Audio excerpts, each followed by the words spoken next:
Watchers. Yo tout le monde, c'est Red, j'espère que vous allez bien. Nouvelle vidéo avec Mr Calvin.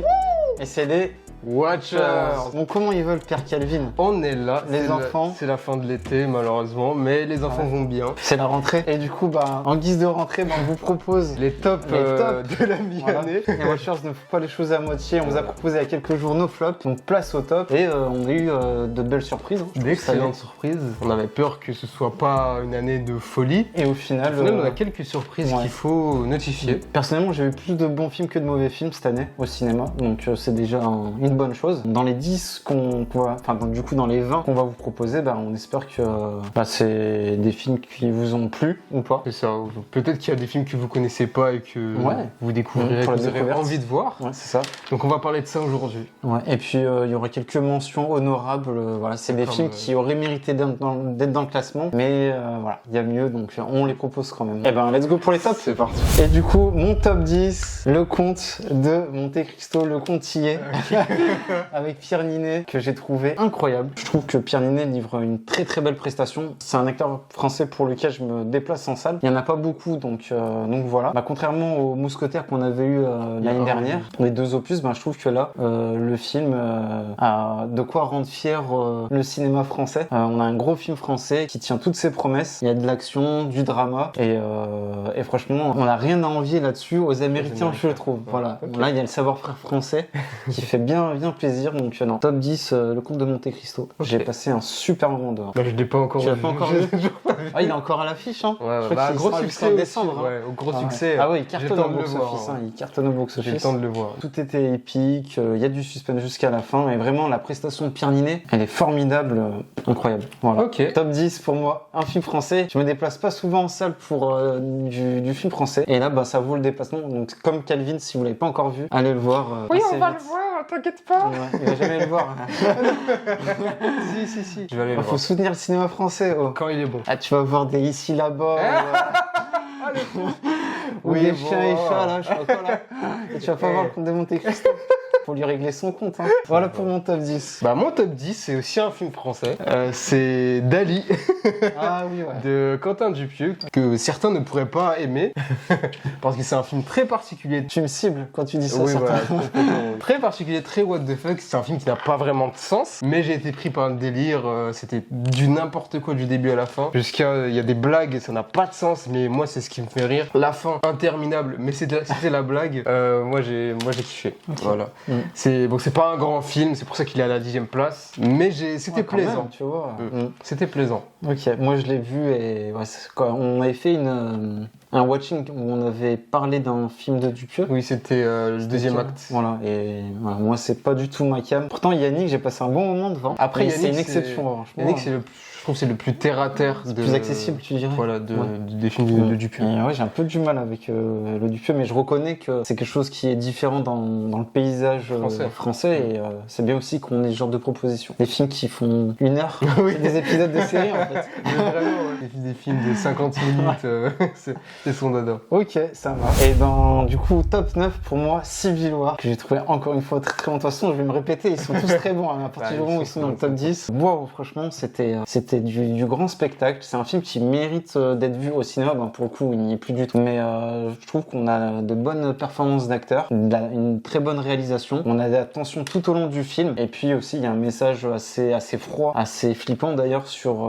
notre société moderne et sur laquelle la direction qu'on prend et qui pourrait devenir bien réelle. C'est un film un peu avertissement, tu vois. Je trouve Kristen Dunst, qu'on n'aime pas forcément ici, mais je trouve qu'elle joue très très bien là-dedans, tu vois. Et puis Kailee Spaeny, je trouvais très bonne dans le rôle. Donc non, vraiment Civil War, c'est du grand spectacle. Le cinéma, ils auraient dû nous donner un kit de secours avec un casque et puis des gilets pare-balles parce que c'était de grosses sensations pour moi devant ce film. Voilà. Je vais pas rebondir là-dessus parce qu'on y reviendra plus tard. Ok, suspense. Mon top 9, ce sera un film qui est dans ton flop. Je te vois venir. Tout sauf ça. Tout sauf toi. T'es tout sauf toi. Ok. Alors, c'était un film qu'il avait mis dans son flop, qu'il avait pas aimé. Mais contrairement à lui, moi, voilà, c'est un film que j'ai vu 3 fois au cinéma, quand même. Wow. Pourtant, c'est rare que je vais voir. Quand je vais voir un film plusieurs fois, c'est que j'aime beaucoup le film. Après, t'étais avec d'autres personnes. J'étais avec d'autres personnes, voilà. En fait, c'était un film très good vibe, très été, très familial. Pourtant, ils l'ont sorti en plein mois de Ouais, janvier. pour moi, mais l'ambiance était là, tu vois. vrai. Et franchement, j'ai passé un excellent moment devant le film. Ça m'a fait oublier mes problèmes.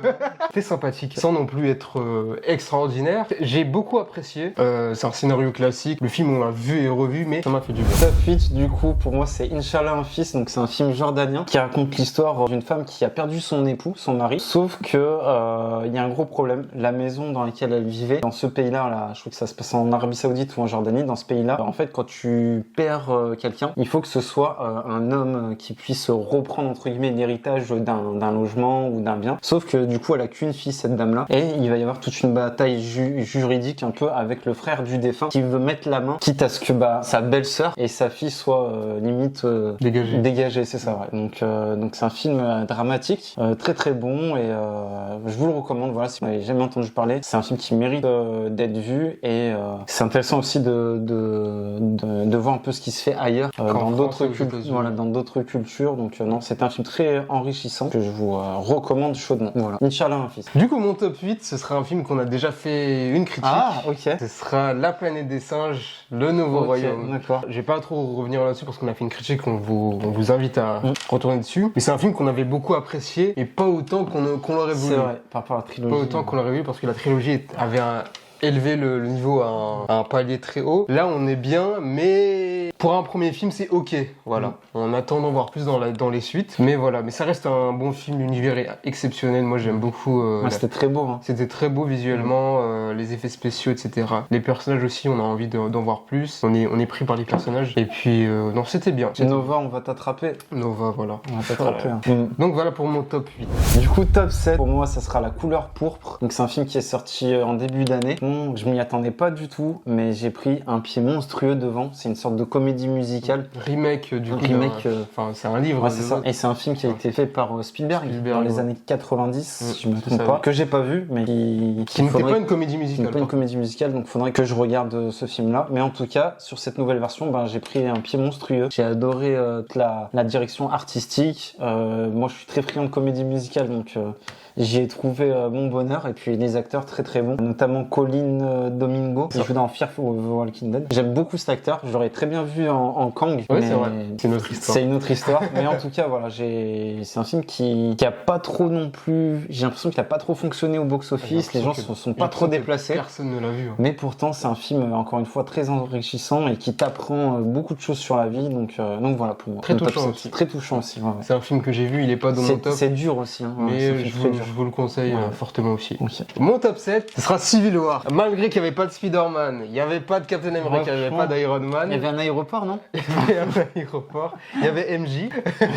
C'était excellent. Voilà, visuellement, il a pris une claque. La photo exceptionnelle. Le son aussi, c'était tout. Techniquement, c'était parfait. De base, je ne voulais pas voir ce film parce que le trailer ne me donnait pas du tout envie. Et au final, j'y suis allé par curiosité et c'était incroyable. Vraiment, je vais pas trop rester sur le sujet parce qu'il a dit tout ce que je pense aussi. Mais voilà, je vous le conseille fortement. Ça a apporté un message sur les États-Unis et ce que ça pourrait être. Je vous le conseille. Les acteurs aussi impeccables, incroyables. Puis c'est le genre de film que tu vois pas souvent au cinéma, mine de rien. Donc c'est bien d'avoir une proposition unique comme celle-ci. Et du coup, top 6 pour moi, donc ça sera une comédie québécoise ou canadienne. C'est Vampire humaniste cherche humain consentant. Donc c'est l'histoire d'une fille qui vit au sein d'une famille de vampires. Mais voilà, elle est pas trop dans le mood de tuer des gens pour mettre la main sur du sang. Et elle va faire la rencontre d'un humain qui justement se laisse un peu vivre, qui est en pleine dépression et qui veut clairement mourir, d'où le suicidaire. Et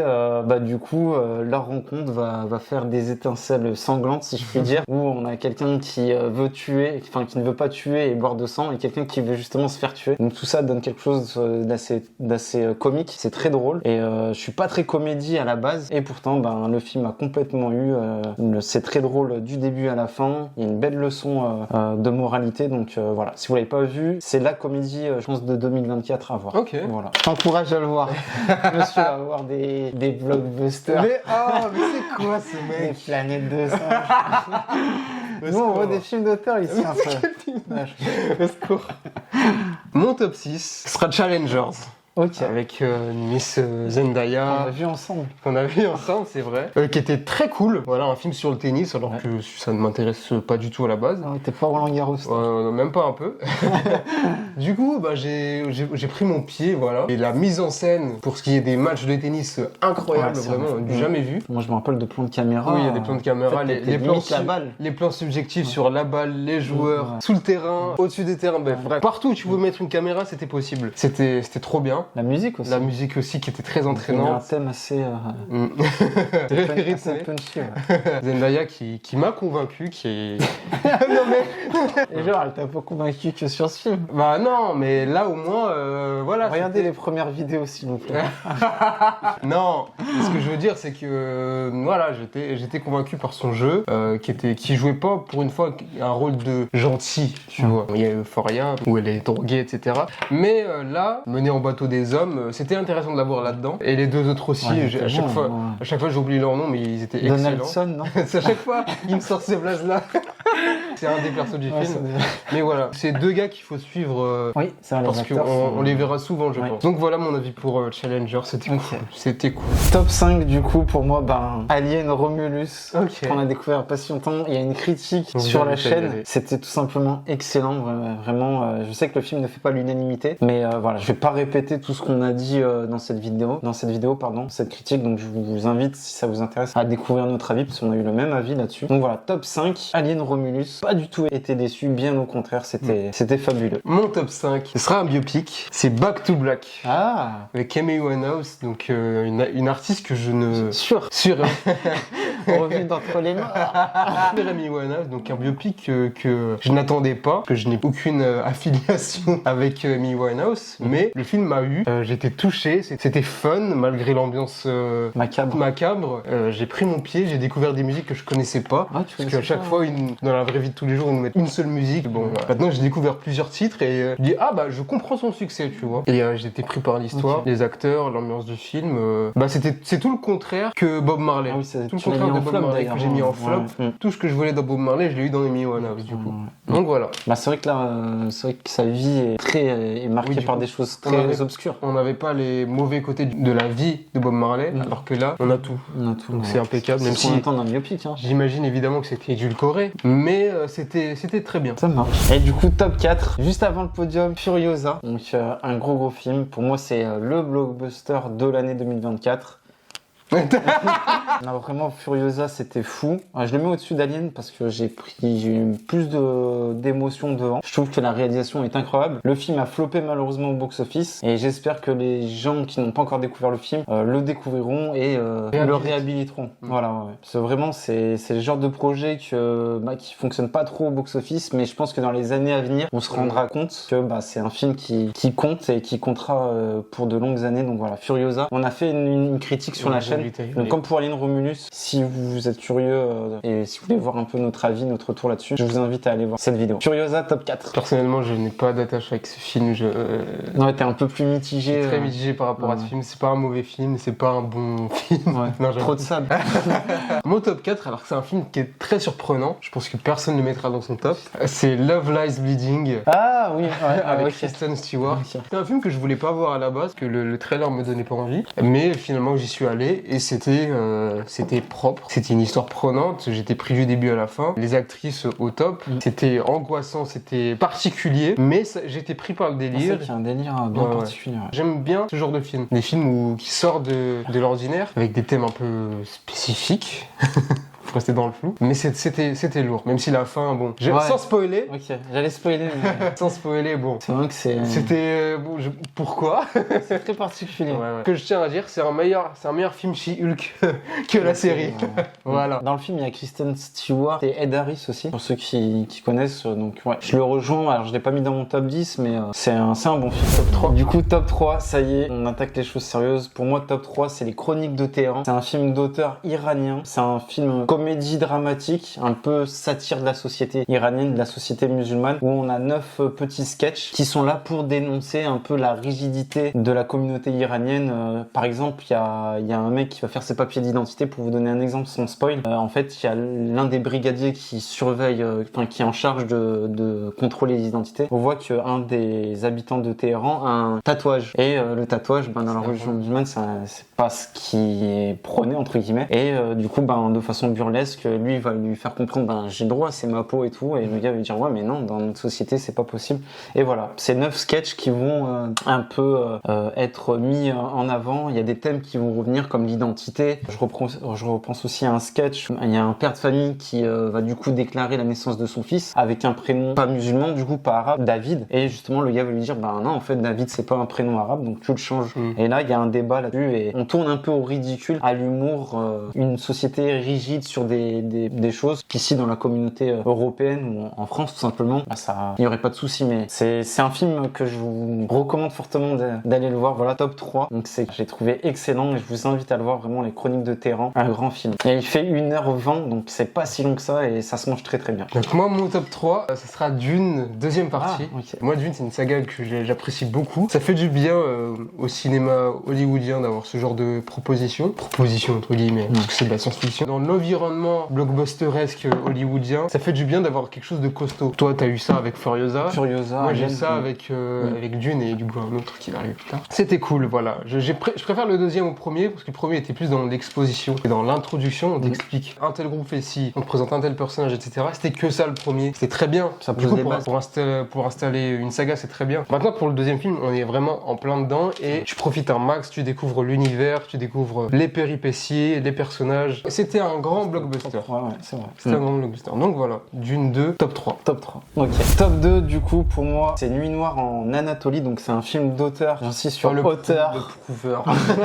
C'est turc. Et en fait, ça raconte l'histoire de Ishak, je crois, qui est le personnage principal, qui retourne dans sa terre natale, dans un petit village isolé en Anatolie, en Turquie. Et il y retourne pour venir auprès de sa mère. Sa mère est un peu en difficulté physiquement, donc il va l'assister. Sauf que ce retour va coïncider avec un rappel de souvenirs. Il y a 7 ans, je crois que c'était 5 ou 7 ans, il y avait eu un événement assez terrible qui s'est passé chez sa mère, dans le même village. Et il avait quitté ce village par rapport à cet événement. Là, il y revient et du coup, le passé ressurgit. Et du coup, il va devoir gérer entre guillemets l'assistance à sa mère et cet événement dramatique qu'il y a eu il y a 7 ans. Donc voilà, c'est un très très beau film, vraiment. La Turquie, je sais pas si j'y allais, je sais pas si on a des abonnés turcs. En tout cas, votre pays est magnifique. On a vraiment une réal très propre sur on a des paysages assez de montagne, tu vois, on a beaucoup de verdure. C'est un film très beau et sur la morale, c'est exceptionnel. Et sans vous spoiler quoi que ce soit, je vous laisse quand même la curiosité d'aller voir le film. Pour moi, la scène finale de ce film, c'est ce que j'ai vu de plus beau au cinéma cette année. Donc voilà, je finis là-dessus. J'espère avoir attisé un peu votre curiosité. Allez voir ce film turc, c'est une pépite. Du coup, alors là, ça va débattre. Mon top 2 sera Deadpool. Non.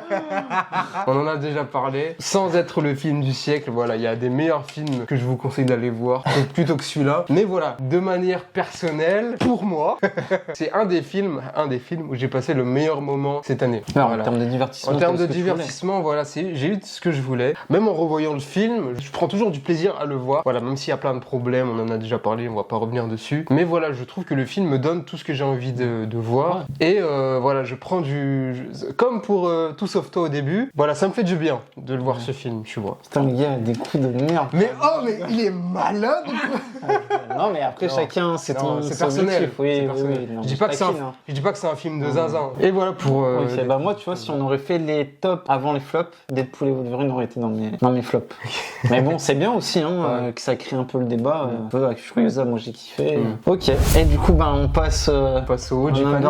Le haut du panier. C'est un film que j'ai découvert en avant-première qui sort prochainement. Ça s'appelle Flow. On a fait une réaction sur un watching et ça raconte en fait l'histoire d'un un chat. En fait, c'est une terre, il n'y a plus les hommes, il n'y a que la faune et la flore, il y a des animaux qui tentent de survivre, et on suit des aventures d'un chat. Il n'y a pas du tout de ligne de dialogue, sauf si on considère les miaulements et aboiements comme des lignes de dialogue. Mais en tout cas, c'est très très beau, c'est le meilleur film d'animation que j'ai vu cette année, et le plus beau de ces dernières années. C'est très très propre, et puis voilà, il y a tout un message derrière sur l'amitié, bien que ce soit des animaux, et ben on ressent tout le côté humain à travers eux, et c'est très poignant. La bande son est très soignée, et c'est très contemplatif, limite vous mettez ça quand ça va pas bien, et derrière vous êtes capable de soulever des montagnes. Donc voilà, après il y a un chat, donc forcément ça joue un peu, je suis pas très objectif, parce que, voilà, j'adore les chats, mais en tout cas Flo, ça va sortir bientôt, et je vous encourage, comme le reste de tous les films qu'on vous a conseillés, je vous encourage à le voir, parce que voilà, c'est un film à voir avec vos enfants, avec votre sœur, avec votre copine, vraiment déplacez-vous, ça mérite le coup d'œil. Voilà, miaou. Ok. Voilà pour mon top 1. Mon top 1, J'ai peur. devine. Top 1, Madame Web. Ah non, Ah, le fou, il va me faire aujourd'hui. Ah bah tout de suite, forcément. Ça commence par Alien et ça finit par Romulus. Alien Ah, Romulus, oui, c'est mon top 1. ça fait plaisir. C'est mon top 1 de cette mi-année. Ouais, On verra à la fin de l'année. Mais voilà, tout simplement, c'était exceptionnel. Sans doute notre meilleure séance cette année. Vraiment, on a pris notre pied. C'était une expérience. Vraiment. Ouais, c'est vraiment une expérience. Après, bon, voilà, pour certains, c'est mitigé. Voilà. Certains vont dire que c'est une redite tout bête du premier film. Certains vont dire que c'est fainéant. Mais moi, je trouve pas. Je trouve au contraire qu'on prend le meilleur de chaque film. De toute façon, on l'a déjà dit. Pour faire tout simplement, à mes yeux, le meilleur film Alien. J'abuse de fou. Ouais, mais voilà. C'est ton ressenti. Hein, c'est mon ressenti. Voilà, j'ai pris une claque. Je suis passé par toutes les émotions. Ouais, c'était fou. Hein. C'était tout simplement exceptionnel. Voilà. T'es allé le revoir ou pas? J'ai pas eu le temps. Mais je vais le revoir. Je vais sûrement le revoir. Mais c'était fou. Les acteurs, je veux les revoir. Que ce soit l'acteur d'Andy ou Kylie Spenny. De toute façon, on la voit partout maintenant. Et c'était trop bien. Excellent. Ok. Et bah du coup, je te propose de passer, de faire quelques mentions honorables de cette mini-année. Et bah du coup, moi, je vais commencer avec le film Une vie, qui est un biopic avec Anthony Hopkins. C'est l'histoire d'un homme qui a aidé des enfants à fuir les camps de concentration à l'époque de la Seconde Guerre mondiale. C'est très poignant. Tony Hopkins, bien qu'il arrive à un âge assez élevé, il arrive toujours à transmettre des émotions à travers l'écran. C'est du lourd en termes d'émotions, et la petite larmichette qui est sortie à la fin. Donc Une vie. Voilà. Ça aurait pu faire partie de mon top 10. C'est pour ça qu'on a fait nos mentions honorables. Voilà. Je vous encourage à le découvrir pour faire le plein d'émotions et d'humanité. Ok. Moi, en mention honorable, je vais mettre Borderline. Pas Borderland, attention. Borderline, donc qui était un film espagnol, hispano-américain. Il y a un featuring. Voilà. Donc c'était un couple qui voulait déménager aux États-Unis, sauf qu'à la douane, ça ne se passe pas comme prévu. Et pour résumer, sans spoiler, bah, le problème, c'est les hommes. Les hommes. Donc voilà, bon, on l'a vu ensemble. C'est un film qui m'a fait découvrir. On est allé voir dans un petit ciné. Voilà, un film d'auteur étranger. Ah, c'est bien. Donc c'était cool. J'ai été pris par l'histoire. Une tension du début à la fin. Tu te dis là, mais c'est une injustice. Laissez-les tranquilles. Alors qu'en vrai, tout était là. Tout était là. Les problématiques sont là devant toi. Et tu te rends compte que même les hommes bons sont mauvais. Donc voilà, c'était cool. Un huis clos très intéressant. Et du coup, seconde mention honorable que je pourrais vous conseiller pour cette mini-année, c'est Iron Claw. Pour moi, on a la meilleure perf de Zac Efron, qui est un acteur que j'apprécie, mais c'est dommage qu'il s'entête à faire des choses un peu superficielles, notamment des comédies un peu trop prévisibles et qui n'ont rien d'original sur les plateformes. Que sur les plateformes. Et je trouve que c'est un bon acteur, Zac Efron. Et dans Iron Claw, c'est une histoire d'une famille de catcheurs qui malheureusement ont une malédiction. Il se passe que des choses mauvaises, et lui, il est un peu le gars qui assiste à toutes ces choses, ces mauvaises choses qui arrivent dans sa famille. Et voilà, on a vraiment un vrai film dramatique sur le catch. On avait eu un film récemment, je crois que c'est récemment, avec celui qui joue dans Iron Man 2, Mickey Rourke, qui avait fait un film sur le catch qui était excellent. Et là encore une fois, on a un bon film de catch. Donc Iron Claw, si vous l'avez pas vu, il faut le voir. Ok. Bah moi je vais dire La couleur pourpre du coup. Ah, cool. Et voilà, comme pareil pour lui, je vais pas m'éterniser dessus. Mais c'était excellent. Voilà, les acteurs au top, une histoire extrêmement touchante, des musiques prenantes. Ah, ça m'a pris par les émotions, voilà. Mais pas de là à mettre le film dans le top. Mais voilà. D'accord. Et du coup, pour ma troisième et dernière recommandation en mention honorable, je vous conseillerais Pauvre créature. Emma Stone, elle a remporté un Oscar. Un Un deuxième Oscar. Ouais, un deuxième Oscar pour ce rôle. C'était sorti en tout début d'année 2024 et je trouve que c'est un film formidable, bien qu'il y a des un peu films un peu trop de sécoussous quand même. Ouais. Faut attention. Ça dansait un peu trop la Et Zumba. les gens qui ne l'ont pas vu, faites gaffe à vous. N'y allez pas avec vos... N'y allez pas avec... attention avec qui vous y allez. Ouais, si vous êtes jeune, ne regardez pas ce film avec vos parents. Ouais. Le mal-être pourrait s'installer. Au secours, quoi. Oh, le cauchemar. Mais en tout cas, il y a des propos qui sont très évocateurs, une belle direction artistique et surtout un jeu d'acteur absolument fabuleux. Mark Ruffalo qu'on voit pas souvent et que les gens cataloguent en Hulk, là il prouve qu'il est un acteur à part entière. William Dafoe, il a prouvé déjà. Le daron, il est là depuis des années. Et Emma Stone, formidable. Je suis pas un grand fan d'Emma Stone, mais ce film, on va dire, m'a persuadé, m'a convaincu que c'était une formidable actrice. Donc voilà, pauvre créature pour moi, pour clôturer mes mentions honorables. Du coup, ma dernière mention honorable, c'est ça, Trap de M. Night Shyamalan. Trap.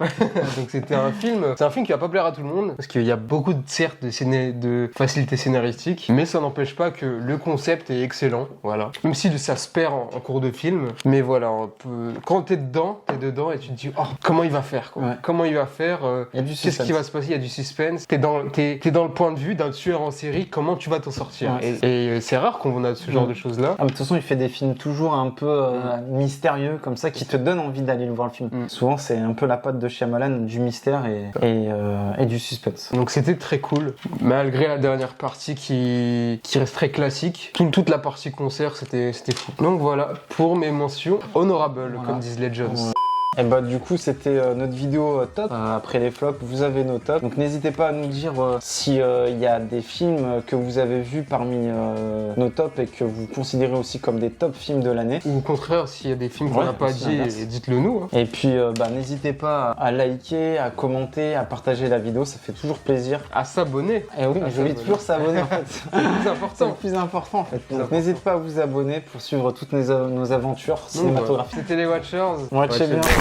Tu penses que ce sera quoi à la fin d'année le top 1 Top 1 ultime de 2024. Ultime, franchement, je vois bien Kraken.